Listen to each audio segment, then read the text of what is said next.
บสู้ปริมาณต่างๆนี้แค่ที่ខ្ញុំបង្ហាញពីរបៀបនៃការប្រើប្រាស់នៅម៉ាស៊ីន Self-Service របស់រោងភាពយន្ត Prime Cineplex ចុះក្នុងម៉ាស៊ីនមួយនេះគឺវាមានតួនាទី2ទី1គឺលោកអ្នកអាចធ្វើការទិញសម្បត្តិគុណដោយខ្លួនឯងទី2លោកអ្នកធ្វើការយកសម្បត្តិគុណដោយខ្លួនឯងចុះខ្ញុំនឹងបង្ហាញពីរបៀបនៃការប្រើប្រាស់ទី1គឺការទិញសម្បត្តិគុណដោយខ្លួនឯងចុះដើម្បីធ្វើការទិញសម្បត្តិគុណដោយខ្លួនឯងបានលោកអ្នកគ្រាន់តែចុចលើប៊ូតុងទិញសម្បត្តិគុណអូខេចុះបន្ទាប់មកលោកអ្នកធ្វើការជ្រើសរើសរឿងហើយនឹងម៉ោងលោកអ្នកចង់ទស្សនាអញ្ចឹងក្នុងនេះគឺវាមាន3ពណ៌សម្រាប់ម៉ោង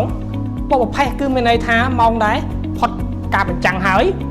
ពណ៌ក្រហមគឺជាម៉ោងដែរកំពុងបញ្ចាំងចំណែកពណ៌លឿងគឺជាម៉ោងដែរទំនេរអញ្ចឹងលោកអ្នកអាចធ្វើការបញ្ជាទិញបានអូខេអញ្ចឹងខ្ញុំចង់ទិញម៉ោងនេះចុះ5:20នាទីអូខេបន្ទាប់មកលោកអ្នកធ្វើការ scan QR code តខ្លួនរបស់លោកអ្នកតើលោកអ្នកអាចធ្វើការមើលពីរបៀបប្រើប្រាស់នៅខាងក្រោមនោះក៏បានដែរអូខេខ្ញុំធ្វើ scan QR code របស់ខ្ញុំ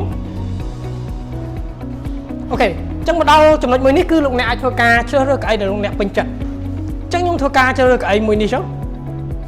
អូខេហើយលោកអ្នកមើលមកក្រោមគឺលោកអ្នកនឹងឃើញមានឈ្មោះរឿងហើយនឹងព័ត៌មានលម្អិតរបស់រឿងហ្នឹងលោកអ្នកធ្វើការផ្ទៀងផ្ទាត់បានមួយទៀតគឺម៉ោងបញ្ចាំងចំនួនកៅអីលោកអ្នកបាន select ហើយនឹងចំនួនទឹកប្រាក់លោកអ្នកត្រូវ pay